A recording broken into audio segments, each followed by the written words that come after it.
नमस्कार दोस्तों, आप सभी का स्वागत है आपके अपने YouTube चैनल जी की लूना स्टडी पर। दोस्तों, आज हम करने वाले हैं संस्कृत के महत्वपूर्ण प्रश्न करने वाले हैं BSTC 2023 के लिए। BSTC में संस्कृत और सामान्य दोनों से होता है। संस्कृत से अगर किसी ने कोई फॉर्म फिल करेगा या फिर संस्कृत से जिसको BSTC करनी है, संस्कृत की वैसे मेरिट है वो भी नीचे रहती है, इसलिए अगर आप संस्कृत से करना चाहें तो संस्कृत से BSTC कर सकते हैं। तो संस्कृत की तैयारी हम हमारे यूट्यूब चैनल जी की लूना स्टडी पर करवाई जाती है। साथ ही साथ संस्कृत, हिंदी, रीजनिंग, जी के सभी प्रकार के प्रश्नों की हमारे इस यूट्यूब चैनल जी की लूना स्टडी पर तैयारी है वो करवाई जाती हैं। BSTC 2023 के लिए महत्वपूर्ण प्रश्न होने वाले हैं ये। तो चलिए फिर आज की इस क्लास को स्टार्ट करते हैं। 1 नंबर प्रश्न है हमारा कि मेघदूतम किस छंद में रचित है। मेघदूतम किस छंद में रचित है। मेघदूतम है वो कौन से छंद में रचित है। सर्गधरा, शार्दूल, विक्रीडित, मंदाक्रांता या फिर शिखरणी। तो मेघदूत है वो मंदाक्रांता में रचित है। मेघदूतम है वो किस छंद में रचित है, मंदाक्रांता में। तो C नंबर ऑप्शन है वो हमारा सही हो जाएगा। अगला प्रश्न है 2 नंबर प्रश्न कि चय वर्गस्य उच्चारण स्थानम भवति। निम्न ऑप्शंस में से चय वर्ग का उच्चारण स्थान कौन सा है।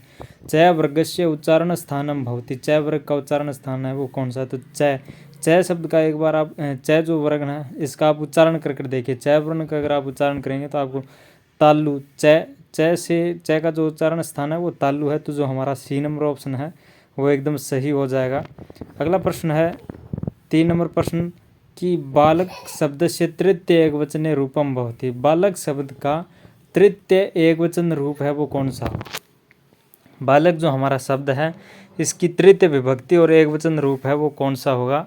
तो इसकी तृतीय विभक्ति और एकवचन रूप होगा वो होगा बालकेन। तो ऑप्शन नंबर B है वो हमारा एकदम सही हो जाएगा। बालक शब्द की तृतीय विभक्ति एकवचन रूप है वो कौन सा होगा, बालकेन। तो आप जो बालक, राम, इस प्रकार के जो शब्द हैं इसके आप वचन है, जैसे इसमें कौन सी विभक्ति है, इसमें कौन सा वचन है, ये आप जरूर से याद कर लेना। यानी कि रूप है, जैसे आप राम का अगर रूप याद कर लेते हैं तो बालक का सभी का हो जाएगा। एक पुल्लिंग का और एक जो स्त्रीलिंग है उसका अगर आप रूप याद कर लेंगे तो सभी प्रश्न आपको इस प्रकार के रूप वाले प्रश्न वो सही हो जाएंगे। अगला प्रश्न है कि पितृ शब्द से द्वितीय बहुवचने रूपम। यह भी रूप का और जो प्रश्न है वो आया कि पितृ शब्द से द्वितीय बहुवचन रूपम, कि पितृ जो शब्द है इसकी द्वितीय विभक्ति बहुवचन रूप कौन सा है। तो जैसे आप स्त्रीलिंग का अगर रूप याद करेंगे तो एक स्त्रीलिंग का एक पुल्लिंग का रूप याद कर लेंगे तो आपके सभी इस प्रकार के प्रश्न है वो सही हो जाएंगे। तो यहाँ पर पितृ शब्द का जो द्वितीय विभक्ति बहुवचन रूप होगा वो होगा हमारा पित्रान। तो जो ऑप्शन नंबर D है वो हमारा एकदम सही हो जाएगा, पित्रान। अगला प्रश्न है कि युष्मद् शब्द से पंचमे एकवचने रूपम भवति।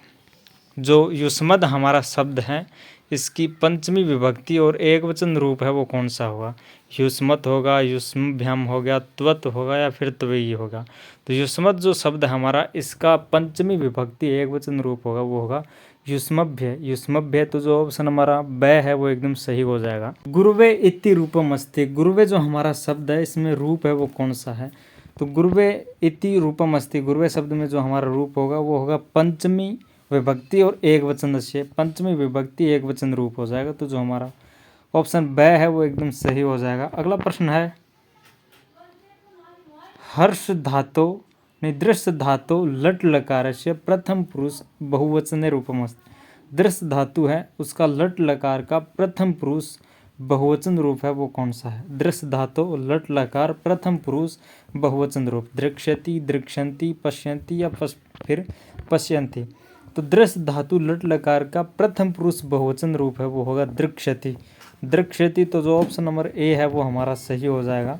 अगला प्रश्न है कि सेव धातो लंग लकारे उत्तम पुरुष एकवचने रूपम भवति। सेव धातो लंग लकारे उत्तम पुरुष एकवचने रूपम भवति। अगर आप रूप याद कर लेते हैं तो आपके बहुत सारे प्रश्न वो वैसे भी सही हो जाएंगे। तो सेव धातु और लंग लकार उत्तम पुरुष एकवचन रूप है वो होगा हमारा ऐश्वेंत। तो जो ऑप्शन नंबर B है वो हमारा सही हो जाएगा। सेव धातु लंग लकार उत्तम पुरुष एकवचन रूप में ऐश्वेंत। अगला प्रश्न है कि पा धातु विधि लिंग लकारे मध्यम पुरुष बहुवचने रूपम। पा धातु है, विधि लिंग लकार है, मध्यम पुरुष बहुवचन रूप कौन सा होगा। पा धातु विधिलिंग लकार मध्यम पुरुष बहुवचन रूपम। पा धातु का विधिलिंग लकार के मध्यम पुरुष का जो बहुवचन है वो मध्यम पुरुष बहुवचन रूप कौन सा होगा? पा धातु का हो जाएगा पिबेतम। पिबेतम, तो जो ऑप्शन नंबर हमारा सी है वो सही हो जाएगा। अगला प्रश्न है कि वर्ण किसे कहते हैं? ध्वनि को, शब्द को, छंद को, इनमें से कोई नहीं। तो वर्ण किसे कहते हैं? वर्ण भाषा की सबसे छोटी इकाई है। वर्ण है वो किसी भी व्याकरण की, ग्रामर की भाषा जो है हमारी लिपि, उसमें से सबसे शब्द से भी छोटा जो होता है उसे वर्ण कहते हैं। तो वर्ण इनमें से कोई नहीं है, तो जो ऑप्शन डी है वो हमारा सही हो जाएगा। अगला प्रश्न है कि निर्देश दिया गया है कि इन प्रश्नों में प्रत्येक में एक शब्द दिया गया है। प्रत्येक प्रश्नों में एक शब्द दिया गया है जिसके नीचे 4 शब्द अंकित है। इनमें से एक शब्द दिए हुए शब्द का समानार्थी है। यही समानार्थी शब्द है वो हमें बताना है, चयन करना है। यहाँ पर ये प्रश्न है, मैंने हिंदी में टाइप कर दिया, लेकिन ये हिंदी में नहीं आएगा, ये संस्कृत में ही आएगा ऐसे। तो मिलिंद जो हमें शब्द दिया गया है उसका समानार्थी शब्द हमें बताना है। तो मिलिंद का समानार्थी शब्द है वो कौन सा होगा? तो मिलिंद का समानार्थी भ्रमर होगा। तो ऑप्शन डी है वो हमारा सही हो जाएगा। अगला प्रश्न है कि थ व्यंजनस्य उच्चारण स्थानम भवति। थ व्यंजन का उच्चारण स्थान कौन सा है? थ व्यंजन का उच्चारण स्थान है वो कंठ है।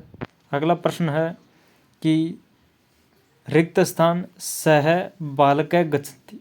सह बालक गच्छति अत्र रिक्त स्थाने शुद्ध रूपम भविष्यति। हमें जो रिक्त स्थान दिया गया यहाँ पर शुद्ध रूप है वो कौन सा आएगा? पिता सह बालक गच्छति, पितरम सह बालक गच्छति, पित्रा सह बालक गच्छति, या फिर पित्रे सह बालक गच्छति। तो यहाँ पर सही जो हमारा ऑप्शन आएगा वो आएगा पितरम। पितरम सह बालक गच्छति। पितरम सह बालक गच्छति, पिता के साथ बालक जाते हैं। अगला प्रश्न है अभितय प्रीतय योगे विभक्ति भवति। अभितय प्रीतय के योग में कौन सी विभक्ति होती है? अभितय प्रीतय योगी द्वितीय विभक्ति भवति। इस प्रकार से आप याद रख सकते हैं कि अभितय प्रीतय योगी विभक्ति भवति, अभितय प्रीतय योगी द्वितीय विभक्ति भवति। तो जो ऑप्शन नंबर 2 है वो हमारा सही हो जाएगा कि द्वितीय विभक्ति है। अगला प्रश्न है कि नायक इत्यस्य पदस्य संधि विच्छेद अस्ति। नायक इत्यस्य पदस्य संधि विच्छेद अस्ति। नायक जो हमारा जो शब्द है, पद है, इसका संधि विच्छेद है वो होगा।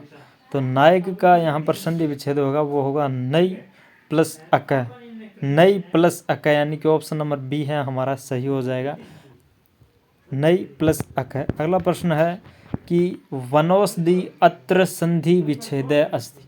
वनौषधि, वनौषधि जो शब्द है इसका संधि विच्छेद हमें करना है। तो वन प्लस औषधि हो जाएगा, वन प्लस औषधि, यानी कि ऑप्शन नंबर सी है वो हमारा करेक्ट हो जाएगा।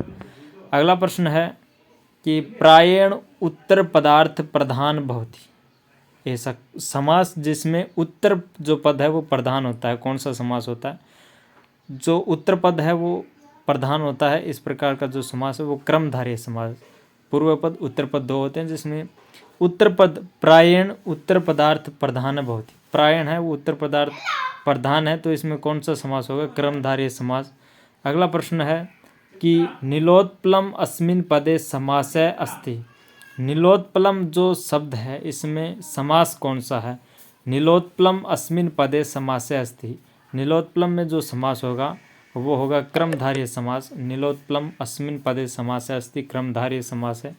अगला प्रश्न है अधिहरि। अधिहरि अस्मिन् पदे समासः अस्ति। अधिहरि अस्मिन् पदे समासः अस्ति, इसमें जो समास होगा वो समास होगा हमारा कौन सा? द्विगु समास। अधिहरि अस्मिन् पदे समासः अस्ति, कौन सा समास होगा? द्विगु समास। अगला प्रश्न है रामकृष्णो अस्मिन् पदे समास विग्रह अस्ति। रामकृष्णो अस्मिन् पदे समास विग्रह अस्ति। रामकृष्णो इस पद का समास विग्रह क्या होगा? रामश्च कृष्णश्च, रामम च कृष्णम च, रामेण च कृष्णेन च, रामश्च रामच। तो इसका जो सही समास विग्रह है होगा वो होगा रामम च कृष्णम च, रामम च कृष्णम च। तो ऑप्शन नंबर बी है वो करेक्ट हो जाएगा। अगर वीडियो अच्छा लगा तो लाइक करना, चैनल को सब्सक्राइब करना और वीडियो को शेयर जरूर से करना। Thank you.